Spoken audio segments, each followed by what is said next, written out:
Hey, Don your insurance guy here. Did you know that October is Cybersecurity Awareness Month? Well, I'm here to give you a few cyber tips.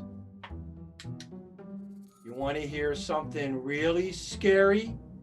Meet Frankenstein, the Fisher. This scary thief and impersonator wants to take your money and your data. Oh, he may seem like a friendly green goblin, but beware. He'll send you an email pretending to be a business contact, professional organization, or maybe even a friend of yours.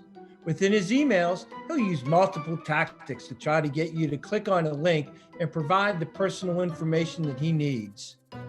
Popular phishing schemes often include websites that look like official versions, but they are all just a little bit off. Can you spot the difference in these two web addresses?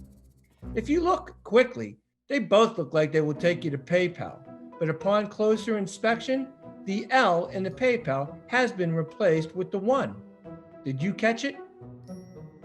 Be sure to verify the identity of people sending you emails and the links that they contain, lest it be Frankenstein the Fisher.